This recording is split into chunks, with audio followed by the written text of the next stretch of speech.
Hello friends, welcome back to my channel Lopa's vlog. কেমন আছো বন্ধুরা? আশা করি তোমরা খুব ভালো আছো, আমিও ভালো আছি। চলো আজকে দেখা যাক কি আমি বানাই, তোমরা দেখতে থাকো শেষ অবধি।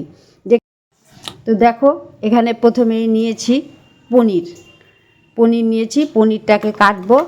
তারপর দেখো সবজিগুলো আমি সব ধুয়ে কেটে রেখেছি। এটা দেখছো আলু ছোট ছোট করে কেটেছি, এটা ফুলকপি, এটা হচ্ছে গাজর, আর এটা হচ্ছে বিনস নিয়েছি এখানে। আর এখানে নিয়েছি মটরশুঁটি, আর এটা আছে টমেটো। তো চলো বন্ধুরা, তাহলে রেসিপিটা শুরু করা যাক। প্রথমে কড়াই বসিয়ে দিয়েছি, তেল দিয়ে দিয়েছি, তেল গরম হয়ে গেছে। তারপর এক এক করে সবজিগুলোকে অল্প আঁচে ঢেকে ঢেকে আমি ভেজে নেব। তো তোমরা দেখতে থাকো। প্রথমে ফুলকপিটা ভাজি।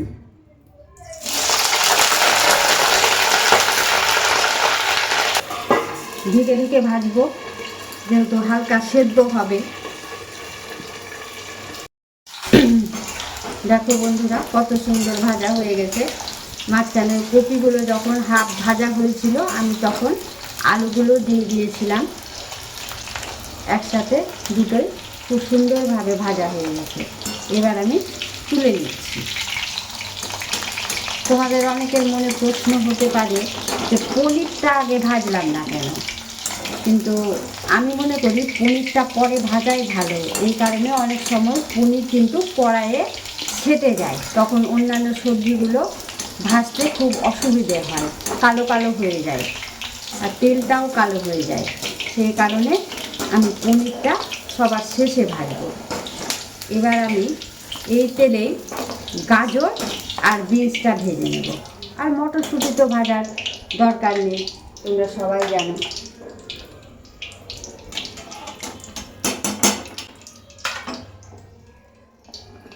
প্রথমে গাজরটা ভাজি।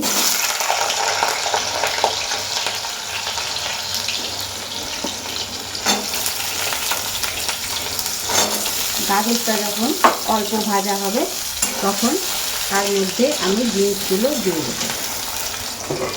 আমি সবসময় প্রেফার করি ঢেকে ঢেকে ভাজা, এই কারণে যে ঢাকা থাকলে সে তেলের মধ্যে সবজি 50% সেদ্ধ হয়ে যায়। তাই আমি ঢেকে ঢেকেই ভাজি। বাড়িতে এমনি যা আমি করি, এই ঢেকে ঢেকে করার চেষ্টা করি, যাতে জল দিতে না হয়। অল্প জল পরে অ্যাড করতে হয় এবং ঢেকে ঢেকেই সেদ্ধ হয়ে যায়। আমার ভিডিও তোমাদের কেমন লাগছে তোমরা অবশ্যই কমেন্ট করে জানিও। গাজরটা হাফ ভাজা হলো, এবার তার মধ্যে বিনসগুলো দিয়ে দিচ্ছি। বিনস তো সেরকম ভাজার দরকার পড়ে না, অল্প নাড়াচাড়া করবো, তাতেই হয়ে যাবে। এমনিতে বিনস নরম সবজি। ডিম থেকে মাছ মাংস এইগুলোই তোমাদেরকে দেখাচ্ছি। ভাবলাম আজকে একটু আলাদা কিছু করি, নিরামিষ, তাই পনিরের আইটেম দেখাচ্ছি।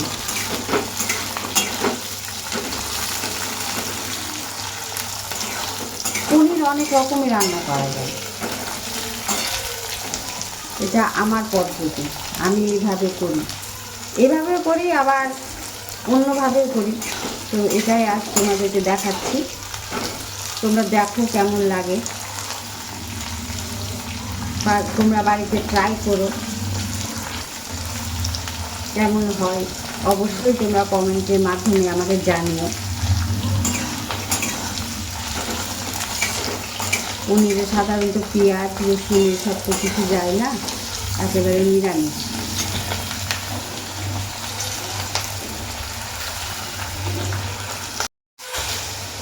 দেখো আমার ভাজা হয়ে গেছে, বেশি ভাজবো না, তা বেশি ভাজলে আবার বিনসের কালারটা নষ্ট হয়ে যাবে। চুপসে গেছে বিনসগুলো, বিনস গাজর। এবার তুলে নিচ্ছি।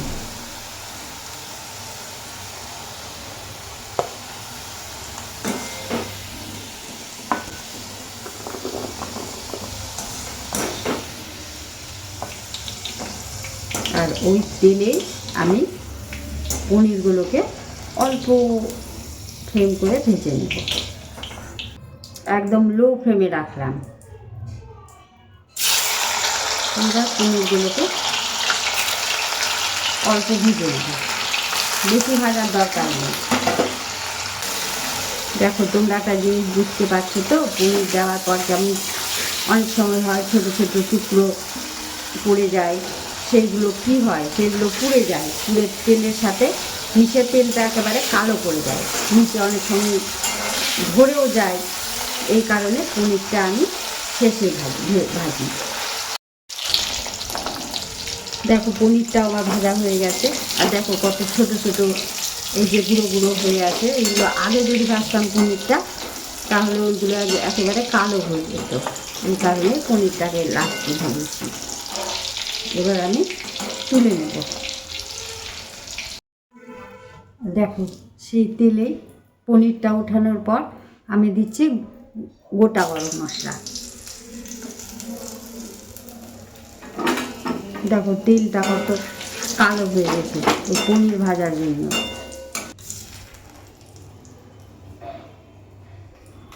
আর দিলাম তেজপাতা।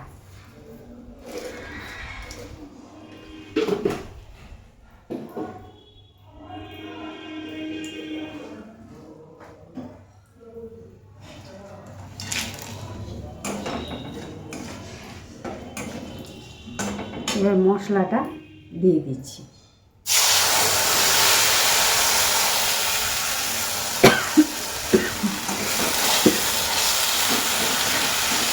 মশলার মধ্যে কী কী দিলাম, আদা বাটা দিয়েছি, জিরে বাটা দিয়েছি, আর ধনে বাটা দিয়েছি, আর কাঁচা লঙ্কা, 3টে কাঁচা লঙ্কা স্বাদ অনুযায়ী।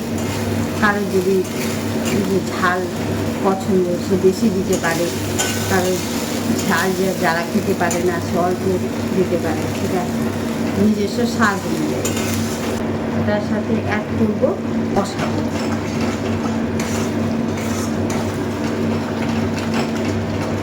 কালারটা একটু কেমন হয়ে গেছে, আসলে কাঁচা লঙ্কা দিয়েছি তো সেই কারণে, আর তেলটা পুড়েও গেছিলো। দেখো মশলা প্রায় কষানো হয়ে গেছে, ওপর দিয়ে তেল ছেড়ে দিয়েছে। এবার এই অবস্থায় আমি দিয়ে দেবো এই টমেটো পেস্ট।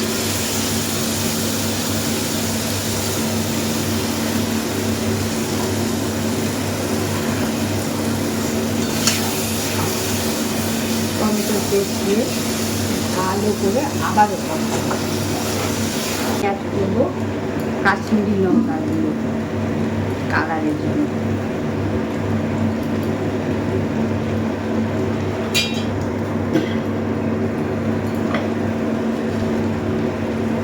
আর চিনি।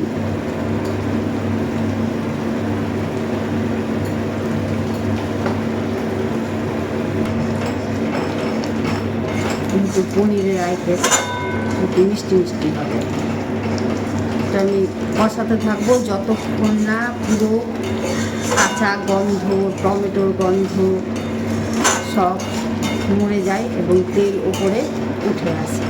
তো তোমরা দেখতে থাকো তারপরে কী করি। দেখো বন্ধুরা কত সুন্দর কালার এসছে এবং তেল ওপর দিয়ে ছেড়ে দিয়েছে এবং মশলার যে কাঁচা গন্ধ সেটাও মরে গেছে। এবার এই অবস্থায় আমি সবজিগুলো এটার সাথে মিশিয়ে দেবো মশলাটার সাথে।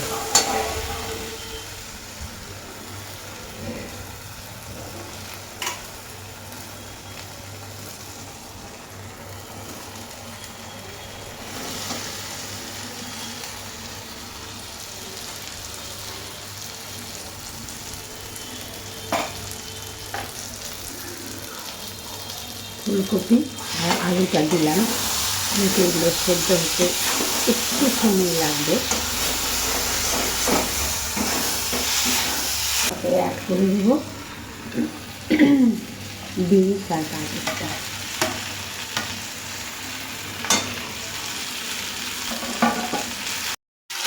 আর একটা কথা বন্ধুরা, তোমাদের কাছে আমার রিকোয়েস্ট, যে যারা যারা এখনও আমার চ্যানেলটাকে সাবস্ক্রাইব করোনি, তাদেরকে রিকোয়েস্ট করছি আমার চ্যানেলটাকে সাবস্ক্রাইব করে আমার পাশে থাকো এবং ভবিষ্যতে চলার পথে আমাকে সাহায্য করো। এবং আমার রান্না কেমন লাগলো, আমার ভিডিও, আমার ব্লগ কেমন লাগছে, সেটা কমেন্টের মাধ্যমে অবশ্যই আমাকে জানাও।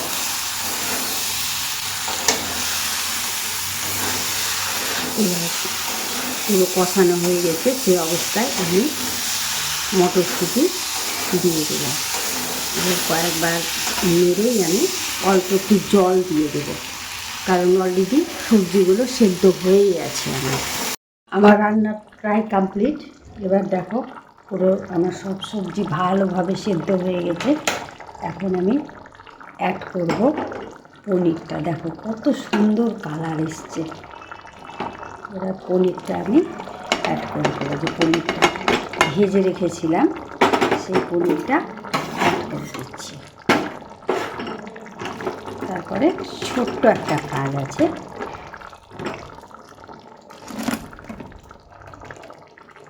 পনিরটা আমি অ্যাড করে দিলাম।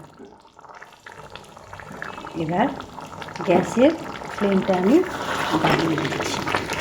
দেখো কেমন এসছে কালারটা, তোমরাই বলো বন্ধুরা, তোমরা কমেন্ট করো, অবশ্যই জানো যে কেমন লাগছে দেখতে, কী মনে হচ্ছে, কেমন লাগবে, টেস্ট কেমন হবে। এবার এর মধ্যে আমি দিয়ে দিচ্ছি শাহি গরম মশলা,